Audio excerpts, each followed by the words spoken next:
And everybody, welcome back to the final session of the Online Collections Technology Think Tank 3.2, our fifth version of this virtual event. For those who've missed the various conversations and sessions that we've had earlier, we've had some good conversations around customer engagement, propensity to pay, and collections risk. And now we're moving into the future of collections as our final session for today. Just a quick one from me before we get our teeth into that subject. Just wanted to run through the event platform in front of you. So basically, we'd like you to get involved where possible. Firstly, you can just view information on the event today. So that's the information button, the eye in the top left-hand corner. You've got some speaker profiles that you can have a look at as well.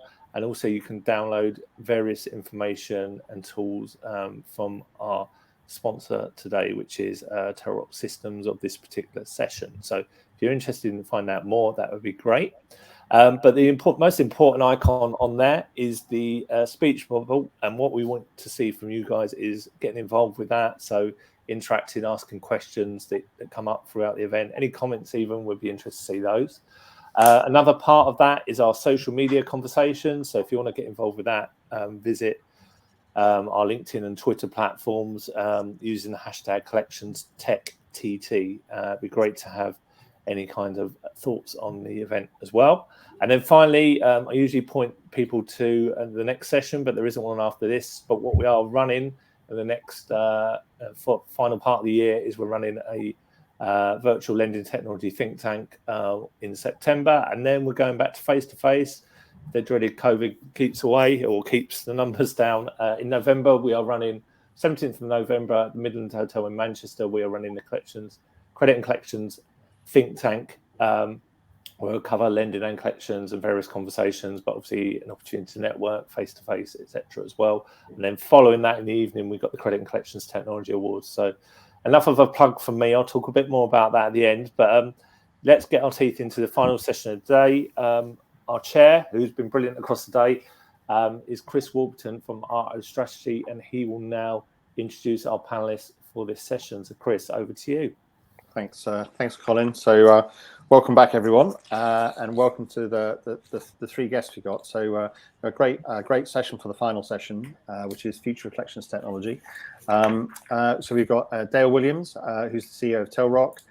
We've got Eleanor Demuth, who's the Director of Risk at Curve. And we've got Harry Hughes, who's the Senior Insight Manager at the LSB. So a little bit of introduction in case from myself, and we'll just get everyone to introduce themselves. So my name's Chris Warburton, as you said. I'm going to be the chair for this event and this particular section.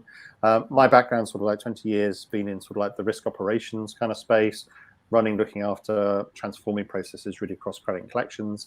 And the last few years, I've been director for RO Strategy, and I've been really sort of like been doing a series of work, really sort of exploring the latest ideas, innovation, technology in collections and collections recoveries and credit collections.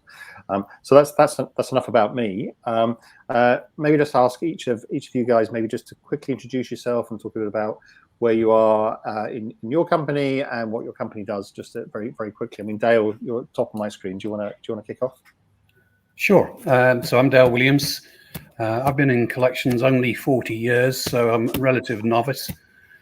Started out as a practitioner, did about 15 years in collections and jumped ship to collections technology companies. I'm CEO of Telrox Systems, the sponsor for this session. We have a enterprise end-to-end collection and recovery solution built in modern technology. Our customers are in the UK, the US, and Canada. Typical size, anything from 30 users to more than 2,000 users is our largest client today. Fantastic. Thanks, Dale. Eleanor, do you want to introduce yourself? So pronounce my name if you will, but everyone calls me Ned. I've been in credit for 20 years. Back in the day, I used to buy non-performing debt for my sins, which is where I think all the interesting stuff lies. But I work for Curve, which is an over-the-top application where you put all your cards and other financial products into one application and work it from there. But I am the credit side of that, so I'm the risk director. Okay, Fabulous. I shall refer to you as Ned from now on. So. Oh, you don't have to. It's just much easier. And Harry, maybe a quick introduction. Afternoon all, I'm Harry Hughes. I'm the Senior Insight Manager at the Lending Standards Board. I've been with the organisation about 5 years. My background before that was in predominantly sort of compliance and regulatory advice. For those who don't know, the LSB, in a nutshell, we're the primary self-regulatory organisation for financial services in the UK. About 97% of the sort of UK lending market is registered with us. So that's banks, lenders, includes DCAs and purchasers as well. And they sign up to our standards and codes. So best practice, it goes above that statutory regulation. Great, fantastic. So this section, we're going to talk a little bit about the future collections technology. I'd sort of say, preamble would say that there's been lots of focus on an investment around collections technology, especially the last few years through the pandemic. We've seen ever increasing computing power. There's a decreasing cost of entry. I like the number of players and the diversity and the whole ecosystem seems to have really exploded. It's hugely dynamic at the moment. It's been very, very interesting. However, I'd say sometimes with all that change and the dynamisms going on, it's hard to work out what do we focus on first. Where should we look at first? Where does it add value? And we want to kind of explore some of those things, maybe just throughout this session particularly, and some of the key themes we've got to think about that are going to sort of add value to our processes. And so to kick off, Dale, I was going to ask you first. I mean, just in terms of like sort of being sort of central within some of the space. I mean, what are some of the key themes that maybe you've seen and the key trends you've seen over the last couple of years, and sort of like how that's sort of impacting us from a collections technology point of view? Sure. So as I mentioned, we span several markets. So right from the US in particular, which is a very big market, and some of the influences that can then come downstream to the UK. But I would say that the big themes are increasing regulatory impact. The regulators are, whichever market you're in, are focusing very much on consumer impact, not surprisingly. Particularly in difficult markets such as the UK and the US, indeed pretty much every country is enduring right now. So how to deal with increasing levels of oversight and regulations. And the other one, I think, is channel choice. Consumers have walked around with smartphones for a long time now. They want to be able to engage with their lenders and utility companies through a channel that suits them when it suits them, and that's quite important. So having embedded digital capabilities is important. Having flexibility to adapt to increasing levels and varying levels of regulatory oversight within the technology, I think, has been very important. Then obviously, through the pandemic, a number of organizations were in a difficult spot because it wasn't practical for them to have their collectors to work from home. They had some technology hurdles to overcome, to be able to deploy their collectors at home. So those, I think, are the big three that I can think of right now. And Ned, do you see some of those themes as well in Curve in your business as well? I wouldn't say necessarily in Curve because we're very young to credit still. But yes, I mean, I think the channel choice is huge for us, specifically because we are an online app. I mean, that's what we are. But I think that is a much wider issue than to do with Curve. I'm actually seeing situations where younger people, and by younger I mean anyone under 35, doesn't really engage with the telephone anymore. That's not even an option anymore. So yes, absolutely. And I think although that the kind of interactive discussions that you can have around collections, especially complex cases via the telephone, are absolutely desirable and something that the regulator or regulators, as it is, has in mind, not necessarily practical for that to happen in that way anymore. So there's kind of a catch up as well there. So yes, I would say those are big things. And we've seen like huge sort of growth in the number of channels. I mean, do you think that's unmanageable? I mean, there's so many different ways of. I mean, the number of icons I got on my screen here, like different ways to communicate, just seems to be growing every day. I think with everything. I mean, does that? I mean, how do we think about that as businesses? I mean, consumers want something. Do we have to do everything, or do you think we can sort of guide them to being certain channels rather than others? I think you can limit it, but it's a matter of limiting expectation. Yeah. Yeah. I mean, I have a view on that, Chris. Ultimately, yes, you're right. There's a plethora of different channels out there, chat applications and the like. From a technology perspective, we obviously have to deal with the major ones, email, 2A SMS, self-serve portals, chat bots and the like. But I would say from a technology standpoint, our challenge is try and find a way to be able to engage through any channel, and that is technically feasible. With the right API designs and the like. You don't have to be too concerned as a technology provider if, like consumers have got a desktop full of different options. We should be able to overcome that. Yeah, I think give them the choice. And one of the things you mentioned, Dale, was around regulatory and the regulatory environment. And I was going to come to Harry just a little bit about obviously being a little bit closer to that, from holding people to that kind of standard. I mean, is that been sort of like, has that been a good thing? I mean, what do you sort of see that environment changing over the next sort of 2 to 5 years? I mean, it feels like there's been a lot more focus, and there's going to be continuing focus, right, that we're going to have to react to. Yes, thanks, Chris. I think definitely, and one of the conversations we have with our firms a lot is that challenge between the amount of regulation, as we've already mentioned, and the sort of need to innovate, the need to offer customers that sort of multi-channel approach, and the way that they want to communicate, including different sort of how millennials want to interact with their firms, for example, might be different, and therefore how can you do that in a compliant way? I think for us, it's lots of the work that we're doing is thinking about that end outcome.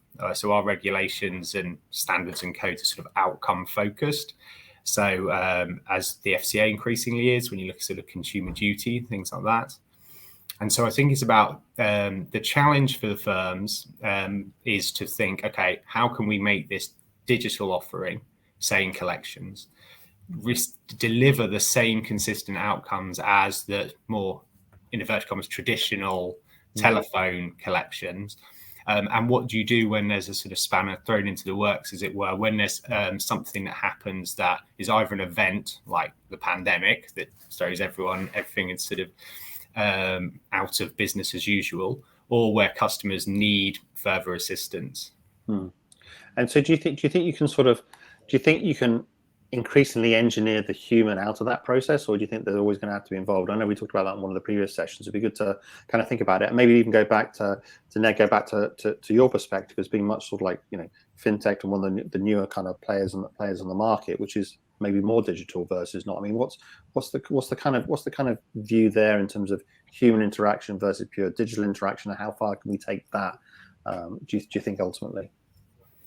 I think you can take it an enormous distance. Yeah. It's just whether or not that's actually good for your customers.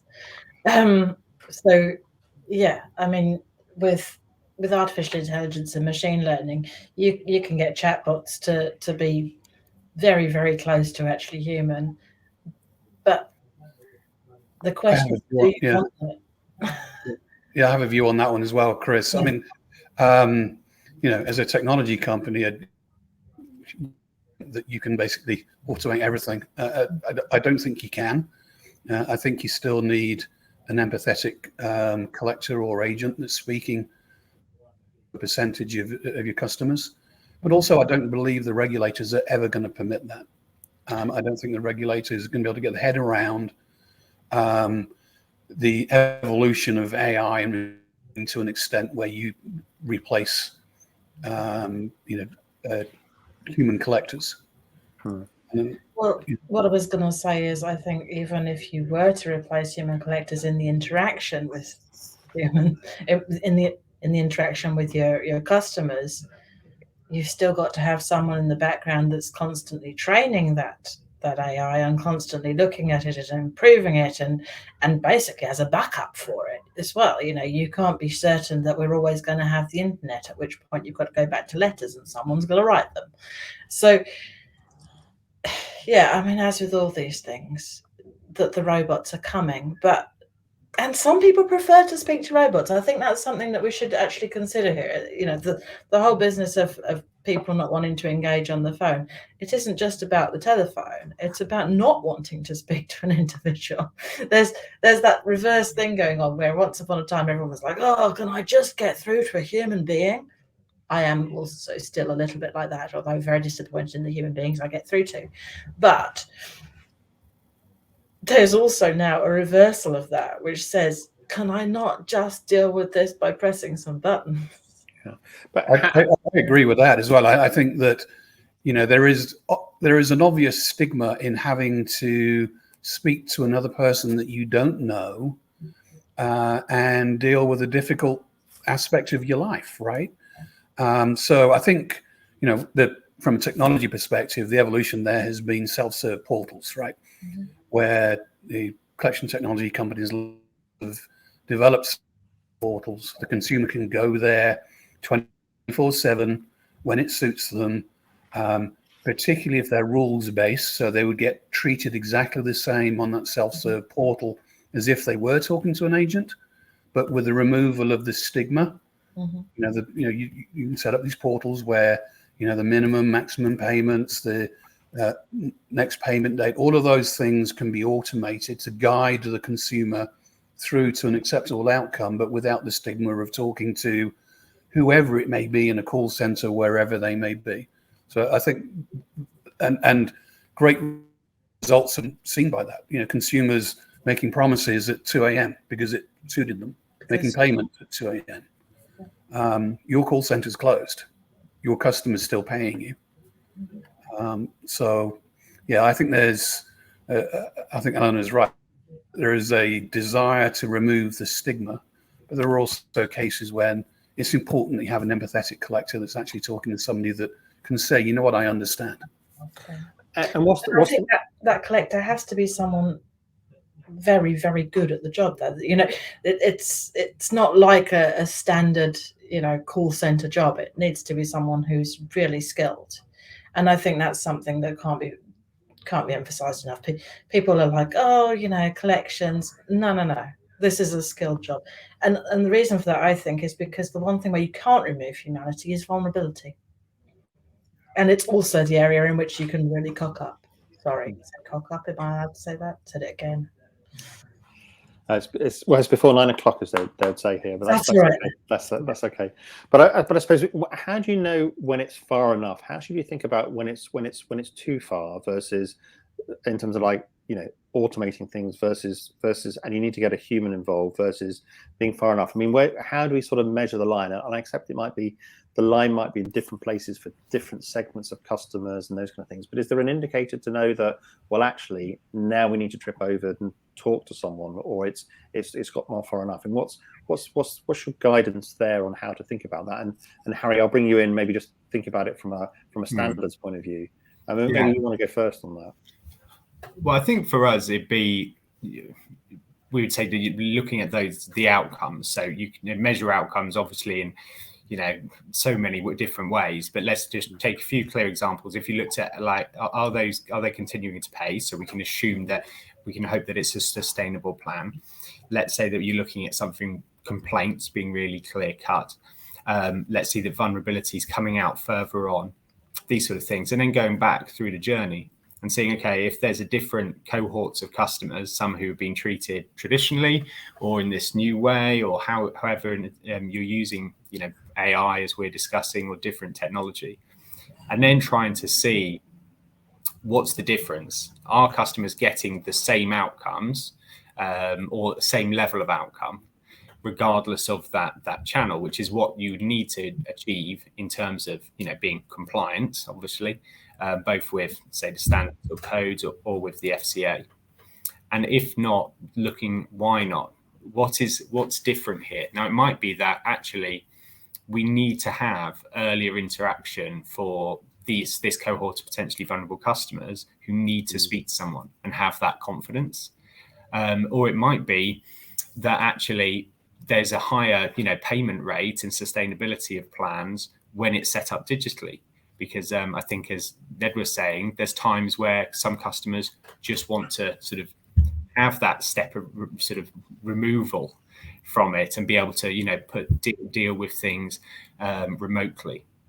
So I'd say for us, that's what we would sort of want and hope for in terms of firms being really diligent in doing those customer journey reviews, looking back at and using their sort of MI to understand what's working and how. So does that come back to a bit of a sense around this whole idea around evidencing, I suppose, and then using the data to be able to justify things? I mean, Definitely. one of the comments was made on one of the earlier sessions around, some of our view up to now, particularly around vulnerability or financial, we've had this emotional reaction, hasn't it? Which has been, we're going to emotionally, well, we need to have an agent involved, versus we're battling against that, maybe against evidencing and hard data, say, well, actually, it's a better outcome if you use this process. Is that? Do you think that's kind of fair? I mean, Ned, you're kind of nodding, or what's your kind of view? Well, I mean, obviously, our customer base is a very specific demographic, so it's not necessarily generalizable from. But yeah, we are seeing that we get as good customer outcomes from some automated services than we would by involving a human being. The one I have to caveat this, though, I don't want to say to everyone, yes, go down the AI route, avoid human interaction. I'm just saying, I think there's a lot that can be done that way, and we shouldn't be afraid of it. But it is something that needs constant tweaking and constant iteration and improvement, because even down to the languages that's being used, the words that are used, the sequence of events, those things change with time as to what's effective or what's clearly understood or what's non-ambiguous. You can't sit on your laurels and go, well, we've got a really effective process here. You have to keep evolving it. And I think that's something that people, they hate it. I mean, let's face it, everyone hates collections. It's a Cinderella service, and everyone goes, oh no, we won't need collections because all our customers will pay us. Yeah. And I was going to come to you, Dale, just around, so we talked a little bit around sort of flexibility, process flexibility, and then self-configuration, right? Because that's another theme that we've seen. It's like, how big of a role do you think that is? I mean, I know we were talking about it a little bit before, in terms of making sure you can then design these processes and being flexible. I mean, is that a new thing that's coming up, or is it really sort of increasing in importance? From a technology provider's perspective, it's a challenge because, frankly, if you're going to build in that amount of configurability to deal with any circumstance that you don't even know about yet, that's expensive software engineering, as opposed to shrink wrap software. Here's what it does. It doesn't do anything else. So you have to be prepared to invest in those capabilities as a software provider. I just pick up on Eleanor's point. We've had risk models for a long, long time. Those models fade over time. They have to be retrained, just like AI is going to have to be retrained. It's whether or not, I don't want to have a downer on AI, but we see client organizations that, if I can use a metaphor, their car floorboards are rusted through, but they want to put a big new engine in because the big new engine of AI sounds great. Yeah. Don't do that. Get the basics right first. Absolutely. Don't try and outsmart, some of the mature organizations out there in one leap. You've got to have solutions and the ability to deploy solutions that deal with the easier stuff, if you will, before you advance to trying to sort of do some of the more purist things such as AI. Yeah. And do you think there was always a lot of complexity that was putting it in collections? I'll go back to my early days and we're sort of talking about modeling around right time to calls and some of the things like. I mean, do you think we've almost like made it too complex, and sort of taking a step back, and sometimes taking a step back and simplifying it, and just having really solid processes can actually get you further ahead than just adding in yet more complexity. I mean, do you think we've gone through that a little bit and trying to like simplify things with some of the new tools in place to make it rethinking it, or do you think that level of complexity is still there, always just trying to find the marginal edge? I think it depends on the client. I mean, there's, everybody wants the ability to do champion challenger, right? Yeah. I don't think there's many platforms out there today that don't do that or deliver capabilities. But how many client organizations actually go through a rigorous process of, evolving new champions based on current behavior of current customers, right? Which I think is your point, Eleanor, right? Yeah. Some don't.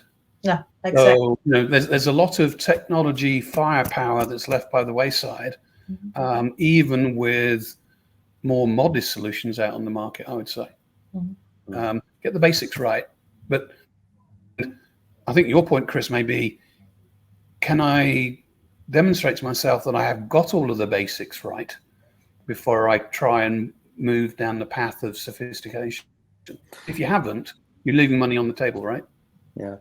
It's almost like if you've got a very complex system, at what point do you take it out and then put something more simple in?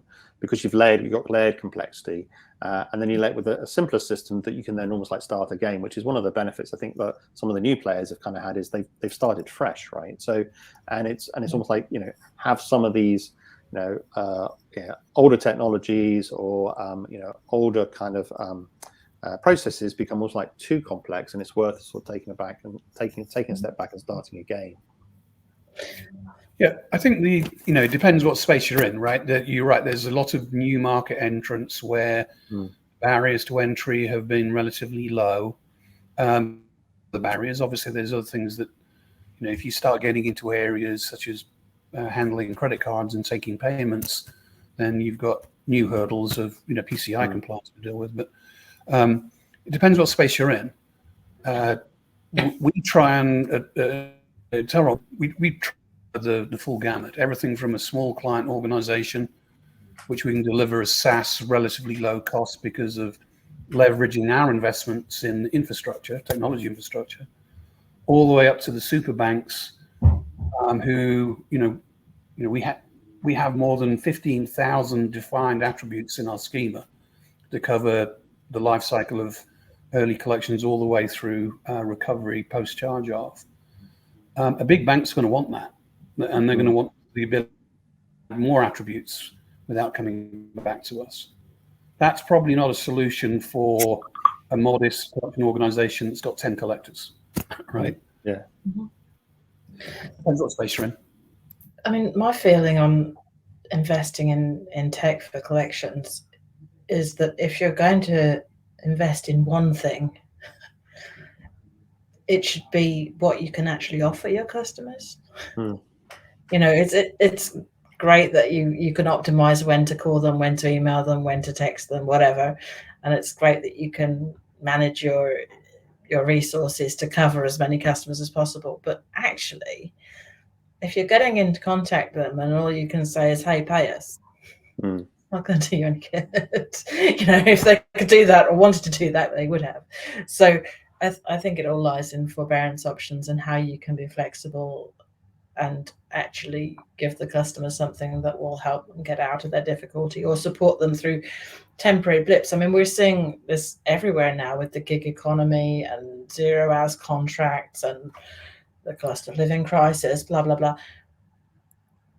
The traditional things that threw people into collections are not necessarily there anymore, or they're not the biggest problem anymore. So, divorce, disease, and death has been replaced by bumpy income or bumpy expenditure. So being able to offer a variety of options and a variety of tailored solutions is becoming far more important, perhaps. I think Eleanor makes a very good point. There. The customer that I imagine clients are seeing in collections now is vastly different than the past because of the impact of getting inflation. There are people that are find themselves in difficulty with meeting their commitments. They've probably never been in collections before, and tick them off at your peril, I would suggest. Exactly. I mean, that's one of the reasons why collections in the UK is so interesting, is because we have a saturated credit market. In the US, all things considered, you've got your rising 18s all the time. In the UK, you've got to consider the churn. If someone hasn't been in trouble with you before, maybe they've been in trouble somewhere else, and you've got to recycle those customers and rehabilitate them. Otherwise, even from a reputational risk view, you're still losing out. And how does this idea around, I suppose, flexibility, I suppose, churn and those sort of things fit in with, like, I suppose, the regulator? And the regulators focus very much on consumer duty that's coming up. I mean, is it actually driving the industry, or do you think it's hindering the industry in terms of like creating new products to help? And where do you think the technology can help us with? And we talked already a little bit about evidencing as an example. I mean, how should we think about that from a regulatory sort of guidance point of view, support point of view? I think on that one, it links really closely to what we're saying, because the regulators are, ours or the FCA, are very concerned about, I think, about obviously the cost of living, because it is, we know from the firms, and it's just starting to come out now in terms of numbers, getting clear idea on how many people are being affected. I think there was some research out from Lloyd's today, saying quite how stark it is. Same with the FCA saying the same thing. And it's going to be different types of customers, as Dylan had been discussing, who are going to be affected. So making sure that they get the right service, that they're treated fairly, but also ensuring that those forbearance options are there, because this group of customers, they're there because of these hardships, which essentially kind of macro events outside their control in a lot of these situations. And so we want to be able to get them in a position where they can, get back on track, and hopefully soon. I think where technology comes into that is trying to think again of that outcomes, trying to help. So we've seen it a lot as a clear example with voice analytics. Now, that was something obviously that was there pre-pandemic, but has sort of come to the fore, especially as teams have gone to remote working. You haven't had that traditional oversight where, you might have your manager behind you who hears if there's some call that sounds out of the ordinary, and being able to use voice analytics in a way that, one, gives you MI and an understanding of the sort of customers and sort of calls you're getting on a sort of strategic level, on a higher sort of senior manager level, but also in the live environment where you can hear, right, Chris has got a call that is mentioning X, Y, and Z. Does he need support now? And especially, as I say, when you're remote, where you can sort of then just go in, make sure it's being followed correctly, and the customer's getting the right outcomes. When you think about how it's changed, even like sort of 10 years ago, when like even just voice recording was a thing, right? Not all calls were recorded. I mean, that's fundamentally changed in terms of evidencing. But I mean, but it also drives what you can do going forward, which then also drives the regulations. So there's a bit of a loop there, I would think.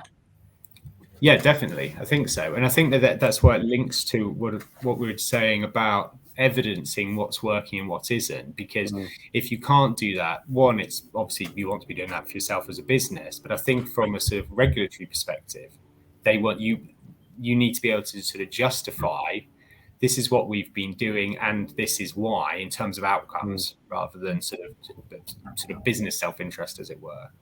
And then if not, then those regulations are going to come in around innovation to sort of clamp down on areas where they think there might be high levels of risk. Yeah, and one of the other things that's sort of come up as a result of some of the technical innovations coming is almost like it feels like the speed of interactions increasing. I mean, like the speed of life seems to be increasing.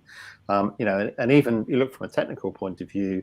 I mean, you've now got APIs. A lot of talk around APIs used in batch processes. I mean, it's much more sort of like real time, and you say it's almost like we want to do everything done sort of very quickly. However, I'd say even just one of the previous calls we were having was, customers also want to then have this almost like asynchronous interaction with their companies. It's like, I want to drop something when it's drop a text when it's going to be convenient for me, and I might respond in 30 minutes. Those kind of things.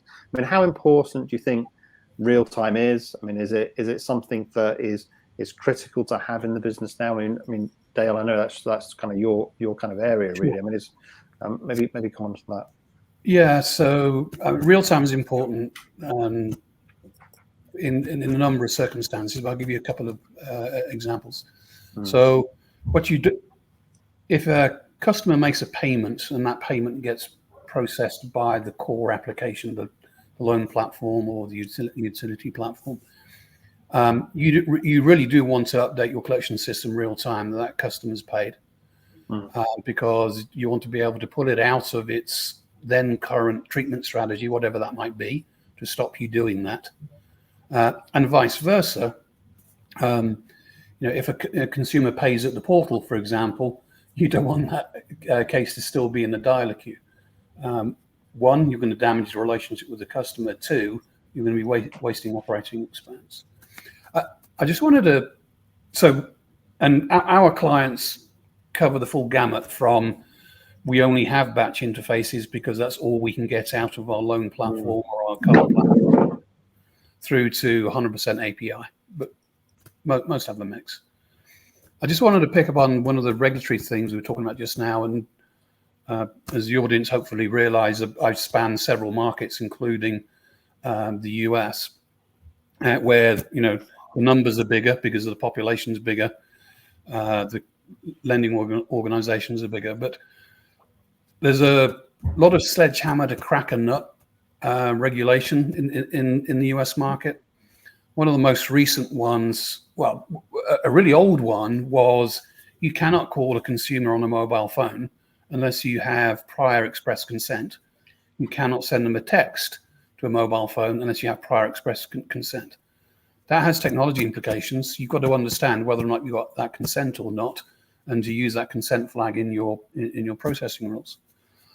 The more recent one, Reg F, as it's referred to, came in the back end of last year, has one component called 7x7, where you cannot contact or get this attempt to contact a consumer more than 7 times in 7 days, right, through any channel. So you've got to be able to aggregate all of your channels together, SMS, email, phone, chat dialogue, portal engagements, and things like that, and say, once I've hit 7 real or attempted, so it's attempted dialer call, for example, contacts, I must stop trying to contact that customer.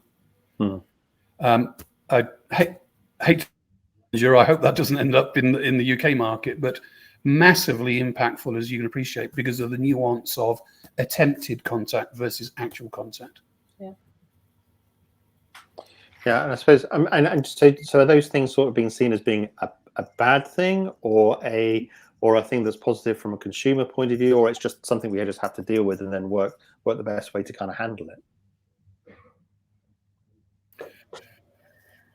Well, it depends. It depends on if you see customer contact or attempted customer contact in the event of collections as a good or a bad thing.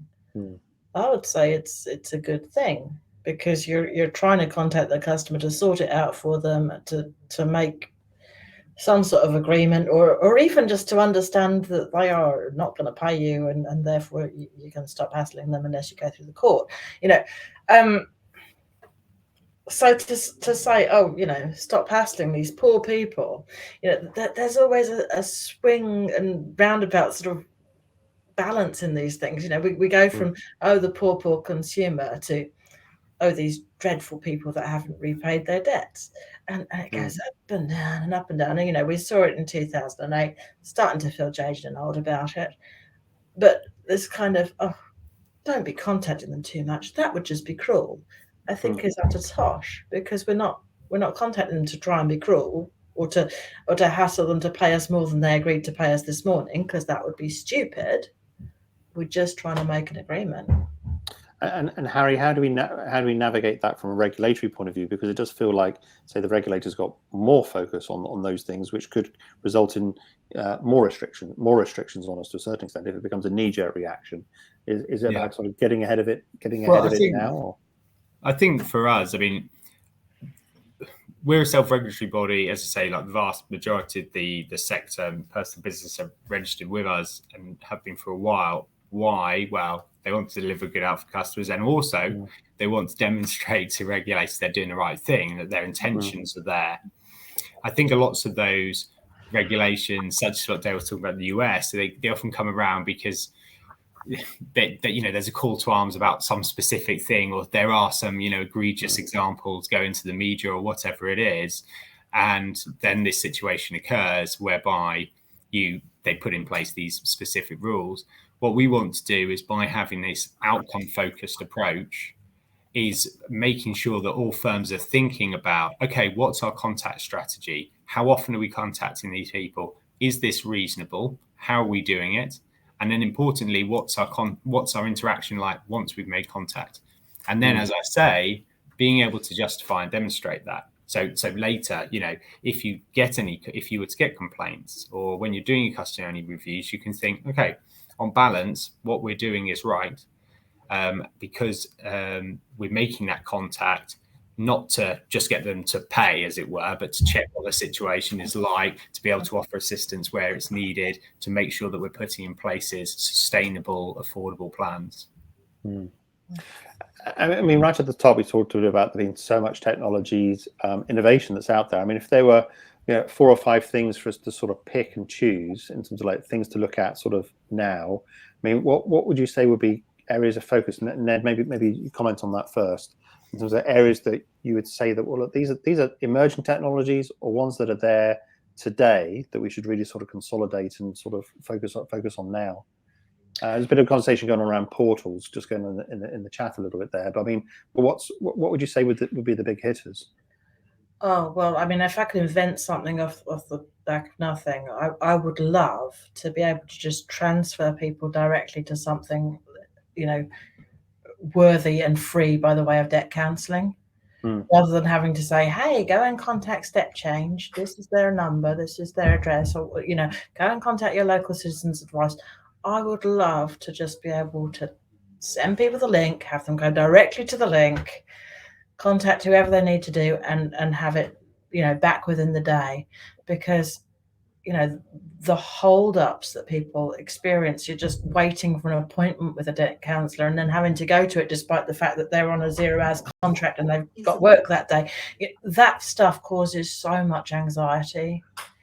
And if we could arrange that so that it were smoothed, I would love that. I think there's a bit of a red herring out there in the shape of open banking. I think there's lots of people going, oh, well, if we could pre-populate an income and expenditure form from open banking data, all our troubles would be solved.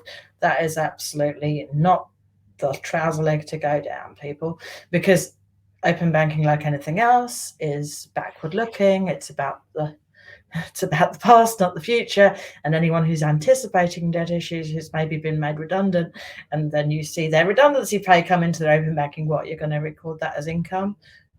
You fool, don't do it. So I would say that's one to avoid. There's other reasons to avoid that as well. As an over-the-top app, I can tell you open banking does not have all the data that people think it has in, but that's another topic. So yeah, don't go down there. Do go down there. What else would be really nice? So I mean, that sounds like it's like process integration, and how do you integrate even across third party external companies, and how do we embed our processes within each other to make it easier? Absolutely. Why can't we just have a portal that we can send people automatically to, and that there they are on their computer, on their phone, whatever, they can just go straight there rather than having to get advice from us to go and get advice from someone else? I mean, seriously, that's just painful. I think it would also be very helpful to have some paytech solutions out there. I think the whole model of, and now you can pay by direct debit, or you can send us a check, or whatever it is people are trying to do. is very, very old hat, but there are a lot of other pay solutions that maybe aren't integrated as well. So again, the integration of those would be great. Yeah, I mean, Dale, what's your kind of view of the kind of the future and like things? So if I'm sitting there in collections, what are the things I should be thinking about and being like sort of future trends as you kind of see it? Yeah. Firstly, I'm in violent agreement with Eleanor on the open banking thing. I think that's held up by other providers as a panacea solution, and we can get you the real-time data for income and expenditure for you to make more informed decisions. And it's that one either, frankly. Interestingly, on the payment channels that Eleanor just mentioned, we're wrestling with a very substantial RFI from a very large international bank right now, and that's one of the questions they asked about was, can you integrate with things like Venmo and other payment channels? I think that we're kind of proud of having a very functional, rules-based self-serve portal where consumers can do a lot of things. Make payments, make promises, upload documents, download documents. And the rules applicable to the promises and the payments are the same they would get from a call center operator. I think there's a lot of evolution there yet. More sort of more engaging aspects of the portal. Chatbots fine, but I think we can develop more empathetic chatbots. Reduce the size of the problem by automating as much as you can, so you can free up empathetic agents to deal with the real difficult cases. So I don't think we're ever going to get away from a need for empathetic, mature, trained collection agents that are better at discerning some difficulties than you'll ever get out of artificial intelligence. Yeah. So I know there's a question there saying, do you think collection agents will ever be obsolete? And I think the answer to that seems to be sort of like probably no. From your guys' point of view. Yeah, I mean the one thing that I always tell people when they say, oh, but we won't have any collections cases, we don't anticipate any collections cases, is what about the dead? No one likes to think about it, but it's gonna happen. And you need people to deal with that. Yeah. And I suppose just lastly, Harry, just from your point of view, I mean, if we look at the balance of the year and some of the things that have happened, even in terms of cost of living and those kind of things. I mean, what if you look ahead? I mean, what are you sort of seeing as the biggest kind of challenges in the next 12 months? And I suppose particularly with your kind of hat on, I mean, what are the things we've got to have on our radar? Well, we touched on it before, but I think the cost of living is the main thing at the moment, because in terms of we just learning how many people are going to be affected, how they're going to be affected, and we're just learning what this isn't the end of the beginning almost. We're nowhere near done here. So I think from a collections point of view, thinking about for COVID, for the industry, I think can be in lots of ways seen as really successful. That they pivoted to remote working in lots of instances, had dealt with so much that level of difficulty while supporting their staff at home, etc., etc. And in a similar way, thinking, okay, what can we learn from that to take into this cost of living sort of crisis? And how can we sort of better our sort of performance in terms of supporting customers and helping them out? I think for us, another focus slightly away from collections, but absolutely linked, is that sort of pre-arrears and money management space. So before they're getting to collections, but how are we going to help those customers as an industry? Because there's so much, there was research yesterday or the day before released by the FCA on that, which is worth a read. If you do FCA financial difficulties research, looking at the sort of level, because if we don't get that right, then the numbers going into the collection space really will be stark. It's almost like, how do you preempt those cases and then get them to engage and get them to 100%. have the conversations with people? And that's one of the most difficult things, I think, Chris. And on the, I think in that sort of, you've had what technology if what it could do, it'd be amazing if we can get to the level where that can really help identify accurately those in sort of pre-arrears or money management difficulties, because it is such a challenge to, one, find those customers, and then two, actively encourage them to make contact and proactively assist. It is difficult. It doesn't sound there's any sort of like shortage of things to do or shortage for things for us to look at. So, well, I mean, I think we're almost at time now. But I mean, Dale, Eleanor, and Harry, thanks very much for joining us today. I really appreciate that. Some really interesting insights in terms of, you know, where you think we're kind of like going to go, at least anyway. So, appreciate it. Thank you, Colin. Gonna hand back to you. Excellent. Thanks, Chris. Yep. Thank you, panelists. Really interesting conversation there. No silver bullet out there at all at the minute. So yeah, no, really good. Thank you for that. I just wanted to round up really quick one from me in terms of saying thank you to everybody who's helped today, particularly our sponsors and supporters, Coolminer, PayLink, and Telrox Systems. Been really great that they supported the event, and obviously I also want to thank all of our speakers across the day, across the 4 sessions. Been really great to hear from them and get their views on different things. I just wanted to round up by letting you know what else is coming up over the next couple of last half of the year. In fact, now we've got a lending technology think tank, another virtual one on Tuesday, 6th of September. So anybody who's interested in that world, it'd be great to have you tune into that. And then we're back to face-to-face. We won't let COVID beat us, hopefully, this year.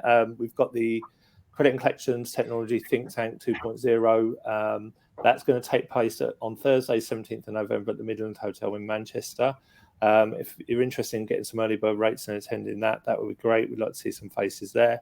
And then that will be followed in the evening by our 6th annual Credit and Collections Technology Awards, where we'll announce all the winners who've submitted their entries right now for this year's event. So really hoping to see people face-to-face at the back end of this year. But I'd like to finalise and say a massive thank you, particularly to the panellists in this session, Harry, Dale and Ned, for their brilliant insight in that session. Really great stuff. Good to hear different views from across the industry as well. And obviously a big massive thank you as well to Chris Warburton, who's been excellent obviously in hosting this event and hosting the sessions across the date. So really good. So I'd like to finish off the day and say a massive thank you to everybody else who's tuned in, took part in the polls. We'll write a review on the Credit Connect website next week. Some of these questions and the polls will be rounded up on there. But I'd like to end by saying thank you and hopefully see you all soon. Excellent. Thanks a lot, everyone. Bye. Thanks, Colin.